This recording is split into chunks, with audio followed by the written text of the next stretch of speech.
जय हिंद एवरीवन, स्वागत है आपका हमारे channel Indian defence news Hindi में, जहां आपके लिए लेकर के आते हैं इंडियन डिफेंस के प्रमुख अपडेट्स को कम से कम समय में। तो चैनल को सब्सक्राइब करना मत भूलिएगा। तो आइए शुरू करते हैं आज का अपना ये एपिसोड। जैसा कि सबको पता है कि defence research and development organisation भारतीय नौसेना के लिए ऐसे अनमैन्ड व्हीकल का निर्माण कर रही है जिनको हम एयरक्राफ्ट कैरियर से ऑपरेट कर सकते हैं, और इसी क्रम में एक बड़ा डेवलपमेंट देखने को मिला है। एरोनॉटिकल डेवलपमेंट एजेंसी इस समय ऐसे एफर्ट्स पर काम कर रही है जहां पर वो एक एक्सपेरिमेंटल अनमैन्ड व्हीकल के लिए जो comprehensive arrester barrier landing analysis है वो करने वाले हैं, जहां पर वो डिज़ाइन को रिफाइन करेंगे और देखेंगे कि कैसे उसमें सुधार किया जा सकता है। ये एनालिसिस मुख्यतः फोकस करेगा जो अनमैन्ड व्हीकल है इसकी सेफ रिकवरी पर, जैसे कि शॉर्ट रनवे या किसी इमरजेंसी की स्थिति में इसका उपयोग किया जा सकता है। और इसमें जो ADE है ये बेसिकली अपना advance finite element modelling technique का इस्तेमाल करेगी और मटेरियल कैरेक्टराइजेशन का इस्तेमाल किया जाएगा सिमुलेट करने के लिए फोर्सेस को, जो कि UAV में एक्सर्ट की जाएंगी एरेस्टर बैरियर लैंडिंग के समय। तो ये सारे जो एनालिसिस हैं ये कंप्लीट करने के बाद जो आगे का काम है वो शुरू किया जाएगा।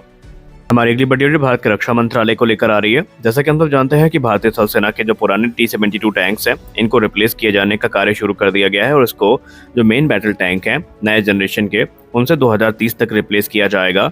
और इसके लिए जो FRCV प्रोग्राम है इसमें एक यूनिक प्रोक्योरमेंट मॉडल का इस्तेमाल किया जाएगा जो कि DCPP होगा, यानी डेवलपमेंट कम प्रोडक्शन पार्टनर मॉडल। इसके अंतर्गत दो एंटिटीज को सिलेक्ट किया जाएगा, एक पब्लिक सेक्टर होगी और एक प्राइवेट सेक्टर कंपनी होगी।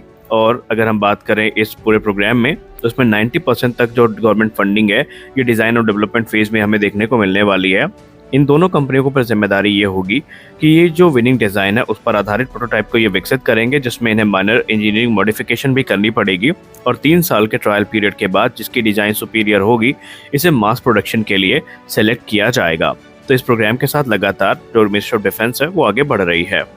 हाल ही में हर्षवर्धन ठाकुर सर के द्वारा, जो कि हिंदुस्तान एरोनॉटिक्स लिमिटेड में चीफ टेस्ट पायलट हैं, उनके द्वारा एक 3D रेंडरिंग शेयर करी गई है जहां पर भारतीय वायुसेना के भविष्य के 3 जो बड़े ट्रेनिंग एयरक्राफ्ट हैं इनके बारे में जानकारी उपलब्ध करवाई गई है। पहला एयरक्राफ्ट है HTT-40 जो कि एक स्टेज 1 बेसिक ट्रेनर एयरक्राफ्ट है। दूसरा एयरक्राफ्ट होने वाला है IJT-36 जो कि स्टेज 2 ट्रेनिंग में काम आएगा।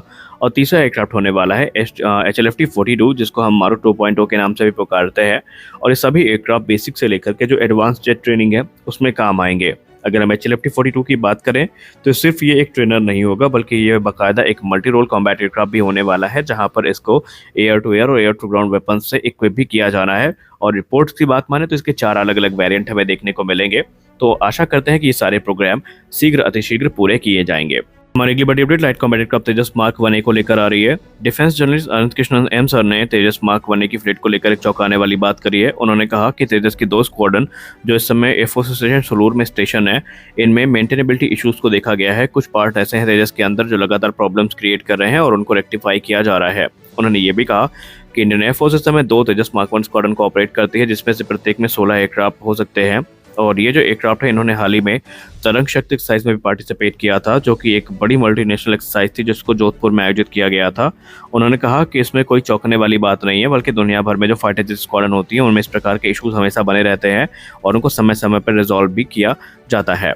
जैसा कि आपको पता है कि MRF प्रोग्राम के अंतर्गत जो फॉरेन फाइटर्स हैं इनको लोकली मैन्युफैक्चर किया जाएगा भारत में, फिर चाहे वो राफेल हो या कोई और भी हो।